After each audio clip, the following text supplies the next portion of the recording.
yaadanii boruun kan keera si kadhatanii fi si kadhatanii fi si kadhatanii argisha kuutiya yeroo jirre kanaan abdii dhume kanaan kamtu kam kadhata dagatamtee tafta.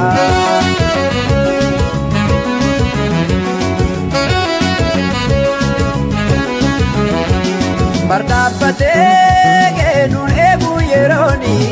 nuti wajjin fiignee dhaqqabannu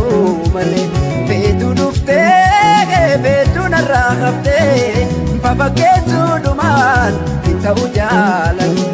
bariinsa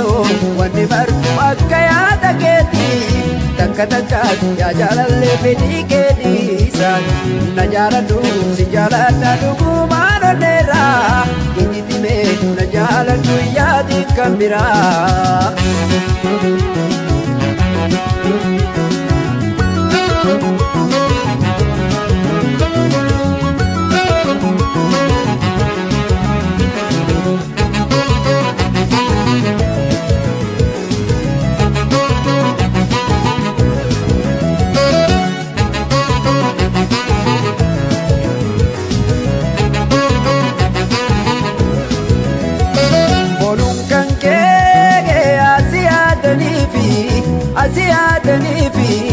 Asiyatanii baduun kan keera si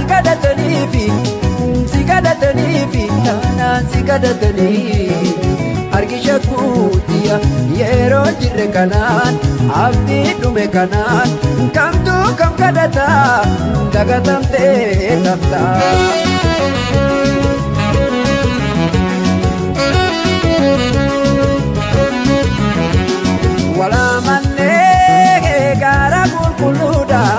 Jaalala dhugaatii walitti dhiyaatu gammachiisee jaalala gabbisee sona itti godhee nu gargaara lachuu ta'uu baannaan akkanuma yeroo kenna guddaa dhugaa jirtu jaalatoo maaliif warraaqina boona dhiisii natti siqii hedduun si jaaladha har'aaf miti yaa jaalatoo boruuf si abdadha.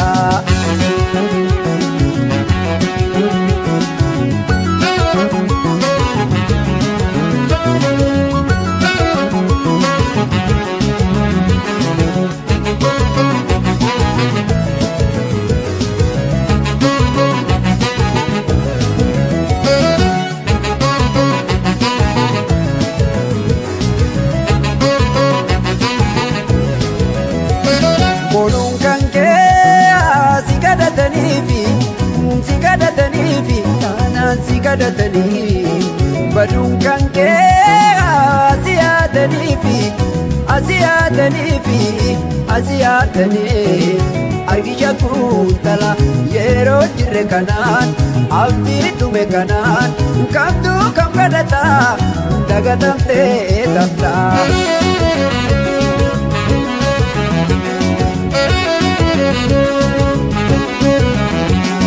Osoo boontee ofii mi'eessitu akka yeroo taree sitti golgoloofne natti siqii nandiitiin kallootoo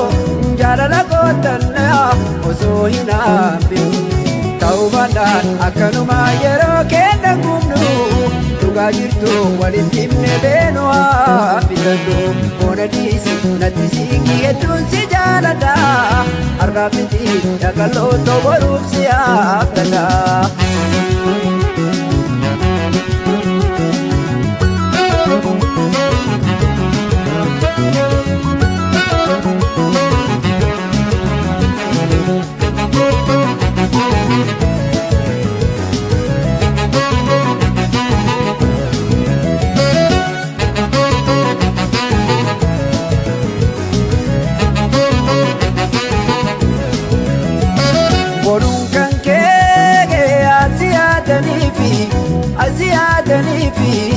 Asiyatanii baduun kan kee si kadhatanii fi si kadhatanii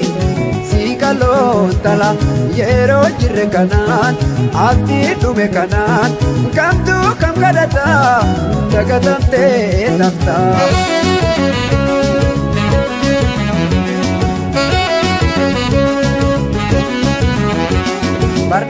Bardabbatee nun eegu yerooni